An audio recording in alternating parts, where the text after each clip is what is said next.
반갑습니다. 복지 쿡쿡입니다. 2025년 개편 교재 가볍게 풀어보는 핵심 문제풀이 36번째 영상 시작하겠습니다. 1번 다음에서 설명하는 노인의 심리적 특성은 엉어리졌던 감정을 해소함, 실패와 좌절에 대하여 담담해짐. 지나온 일생을 떠올려 보면서 엉어리졌던 감정을 해소하고 또 실패와 좌절에 대해 담담해져서 자아 통합을 가능하게 하는 것은 노인의 심리적 특성 중 생에 대한 회고 경향의 증가 때문입니다. 이로 인해서 노인은 다가오는 죽음을 평온한 마음으로 맞을 수 있게 됩니다. 정답 5번입니다.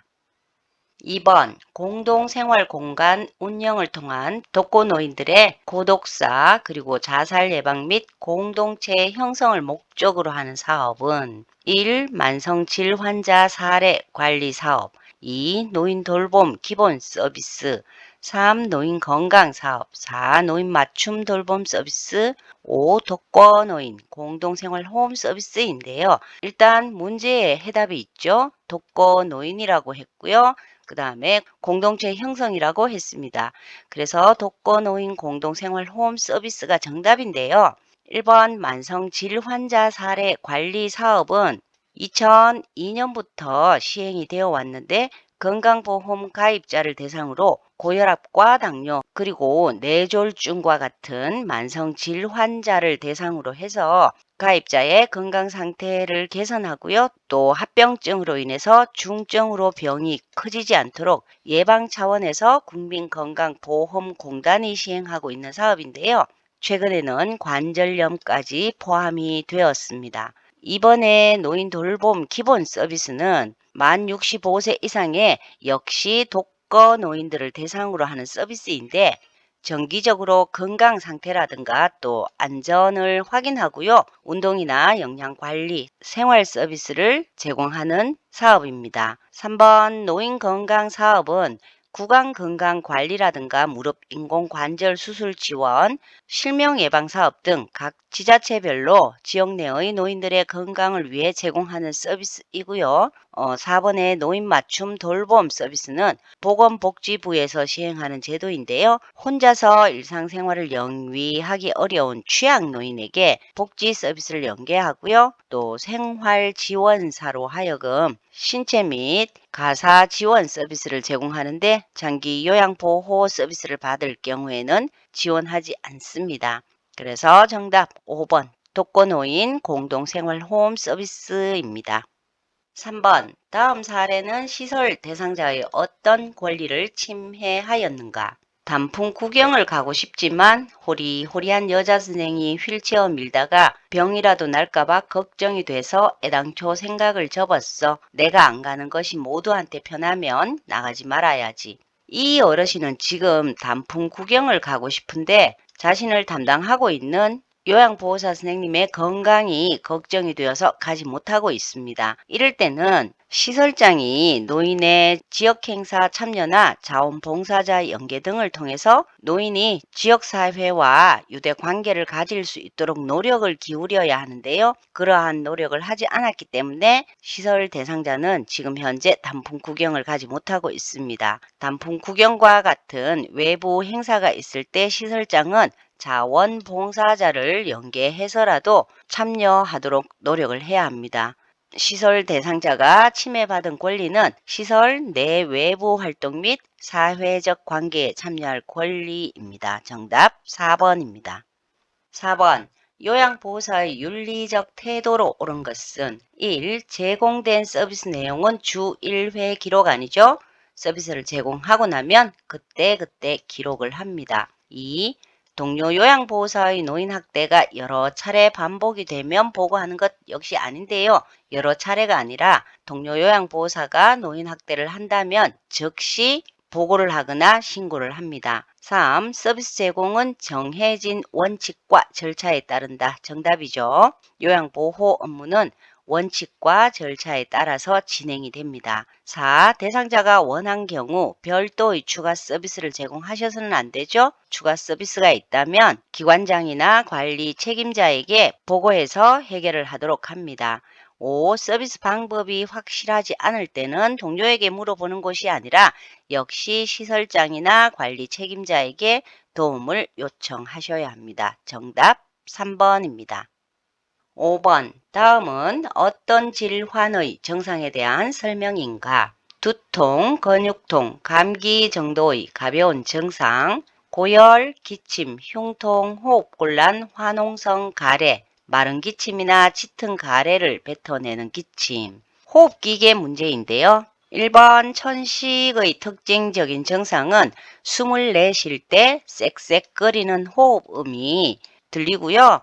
그리고 점액의 분비량이 증가합니다. 또 가슴이 답답한 느낌이나 불쾌감, 기도경련, 알레르기성 비염 등의 증상이 나타납니다. 2번 폐렴 정답이네요.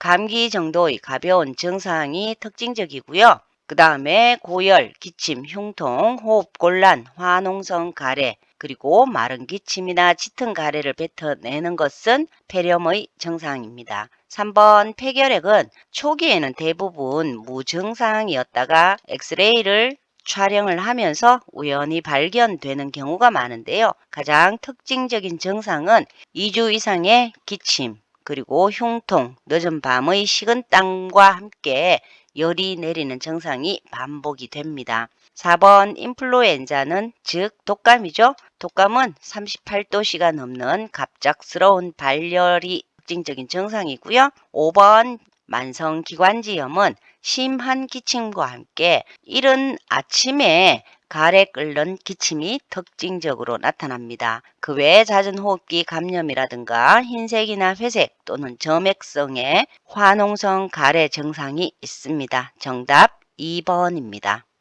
6번 다음은 뇌졸중의 어떤 후유증에 대한 설명인가? 소뇌에 뇌졸중이 발생했을 때 술 취한 사람처럼 비틀거리고 한쪽으로 자꾸 쓰러지려고 하고 물건을 잡으려고 할 때 정확하게 잡지 못하는 것은 바로 운동실조증이 나와야 되죠. 소뇌에 뇌졸중이 발생을 하면 술 취한 사람처럼 비틀거리게 되고요. 또 한쪽으로 자꾸 쓰러지려고 하거나 물건을 정확하게 잡지 못합니다. 이것을 운동실조증이라고 합니다. 정답 4번입니다. 7번 땀을 많이 흘린 뒤 발생하고요. 또 심한 갈증이라든가 피로감, 현기증, 식욕감퇴, 두통, 구역, 구토 등이 생길 수 있는 질환은 역시 바로 나와야 되는 건데요. 땀을 많이 흘린 뒤에 발생했다라고 하면 바로 열탈진이 나와야 합니다. 1번의 열사병은 고온다습한 환경에 노출이 되었을 때 체온의 조절 기능에 이상이 오는 질병으로 40도씨가 넘는 체온이 되기 때문에 즉시 119에 신고해서 병원으로 이송을 해야 하고요. 2번이 정답인데요. 땀을 많이 흘린 뒤에 발생하는 것으로 일사병이라고도 합니다. 열탈진이 발생하면 서늘하고 통풍이 잘 되는 장소에 옮겨서 쉬게 하면서 염분과 수분을 보충해 드립니다. 3번 열경련은 폭염 시에 심한 신체 활동을 해서 근육의 경련이 발생하는 질환인데요. 역시 서늘하고 통풍이 잘 되는 장소에 옮겨서 쉬게 하고 염분과 수분을 보충해 드리고요. 4번의 열발진은 뾰루지나 수포가 생기는 것을 말하고요. 열성 부종은 발이나 또 발목에 부종이 생기는 질환을 말합니다. 정답 2번 열탈진입니다. 8번 마음의 유대라는 뜻으로 서로의 마음이 연결된 상태, 즉 두 사람 사이의 상호 신뢰 관계를 나타내며 의사소통의 기본이 되는 것. 원래 국가고시에 출제된 내용인데요. 마음의 유대라는 말이 나오면 바로 라포가 나와야 합니다. 라포는 두 사람 사이에 신뢰가 생기는 것으로 의사소통의 기본이 되고요. 이렇게 신뢰가 형성이 되면 그때부터 상대방은 마음을 열게 됩니다. 정답 2번 라포입니다. 9번 요양보호사의 업무보고 방법으로 옳은 것은 업무보고 원칙은 첫째, 객관적 사실을 보고하고요. 육하 원칙에 따라서 또 보고를 합니다. 그리고 신속하게 보고하고 중복되지 않게 보고하기가 있습니다. 1. 자기 생각을 중심으로 보고하는 것 아니죠. 객관적 사실을 보고합니다. 2. 내용이 중복되지 않게 정리하여 보고한다. 정답이네요. 중복되지 않게 간결하게 정리해서 보고해야 시간을 절약할 수 있습니다. 3. 대상자 가족의 개인정보를 수시로 보고하시면 안 되죠. 대상자 가족의 개인정보를 보고하시면 처벌을 받습니다. 4. 숫자나 표가 포함된 내용은 구두 보고 아니고 서면으로 보고를 하셔야 하고요. 5. 자신의 업무상 잘못은 보고하지 않고 스스로 해결 아니죠. 업무상 잘못을 했다면 반드시 보고를 해서 해결을 하도록 합니다. 정답 2번입니다. 10번 편마비 대상자가 침상에서 일어나 걷고자 할 때 돕는 방법으로 옳은 것은 1. 마비된 다리를 건강한 다리와 반대 방향으로 구부려 주는 것 아니죠? 건강한 다리와 같은 방향으로 구부려 주어야 하고요. 2. 요양보호사는 한 손은 어깨 부분을 다른 손은 엉덩이를 지지해 주는 것 역시 아닌데요. 한 손은 겨드랑이 아래에 넣고요. 그 다음에 다른 손은 엉덩이가 아닌 허리를 붙잡고 대상자를 지지합니다. 3. 요양보호사의 팔을 수급자의 어깨에 두르도록 하는 것 아니죠. 대상자의 팔을 요양보호사의 어깨에 두르도록 합니다. 4. 수급자가 먼저 발을 내딛고 요양보호사의 발이 뒤따르게 하는 것 아니죠. 요양보호사가 먼저 발을 내딛고요. 대상자는 마비된 다리를 내밀도록 합니다. 5. 수급자가 건강한 다리를 내디딜 때 반대편 발을 내밀어서 보조를 맞춘다. 이것이 정답이네요. 즉 요양보호사는 대상자의 지팡이 역할을 하게 됩니다. 정답 5번입니다. 11번 오른쪽 편마비 대상자가 지팡이를 이용해 평지를 이동할 때 지팡이를 잡는 손과 내딛는 발의 순서로 옳은 것은 우선에 평지를 걸을 때 대상자는 건강한 손으로 지팡이를 짚어야 하기 때문에 지팡이를 잡는 손은 왼손이 되어야 하고요. 그런 다음에 발을 내딛는 순서는 지팡이가 불편한 발을 대신하게 되는데 평지를 걸을 때는 불편한 쪽과 지팡이를 먼저 내미는데 불편한 쪽이 오른쪽이기 때문에 오른쪽 발을 먼저 내어 밀고요. 그 다음에 건강한 발인 왼쪽 발을 내밀면서 이동을 하게 됩니다. 정답 2번. 지팡이는 왼쪽 손, 그리고 지팡이와 함께 불편한 발을 내밀고요. 그런 다음에 건강한 왼쪽 발을 내밉니다. 정답 2번입니다.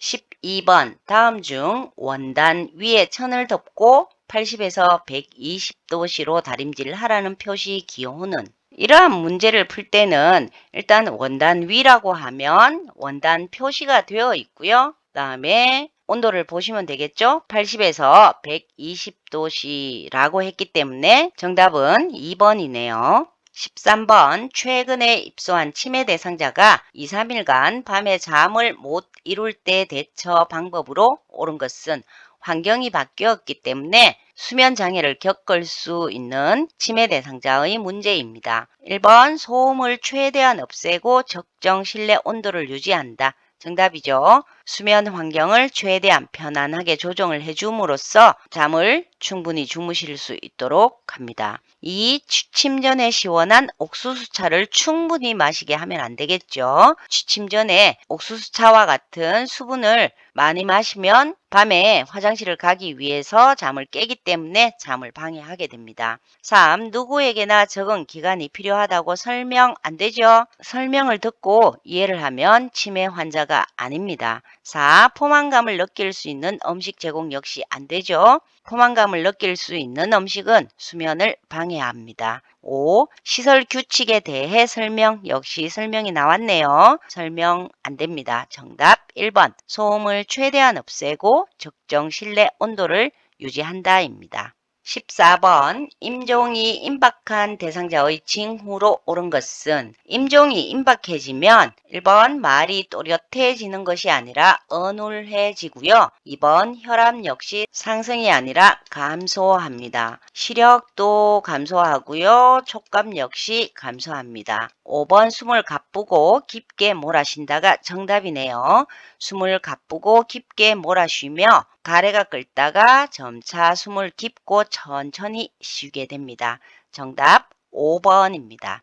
15번 대상자에게 심폐소생술을 할 때 가슴 압박을 정확히 시행한 경우는 가슴 압박을 할 때는 환자를 바닥이 단단하고 평평한 곳에 등을 대고 눕힌 뒤에 가슴뼈 즉 흉골의 아래쪽 절반 부위 위에 깍지 낀 두 손의 손바닥 뒤꿈치를 대고 손가락이 가슴에 닿지 않도록 주의하면서 양팔을 쭉 편 상태로 체중을 실어서 환자의 몸과 수직이 되도록 해서 압박을 하게 됩니다. 1번 그림은 팔꿈치를 우선 구부렸고요. 그리고 깍지를 끼지 않았습니다. 2번 역시 팔꿈치가 구부러졌고 깍지가 끼워지지 않았고요. 그리고 손바닥 뒤꿈치가 아니라 손바닥 전체로 지금 압박을 하고 있어서 잘못되었습니다. 3번의 경우는 팔꿈치를 쭉 펴서 수직이 되게 했고요. 손바닥 뒤꿈치 가슴에 되었고요. 그 다음에 깍지를 끼웠고 손가락이 가슴에 닿지 않았습니다. 정답이네요.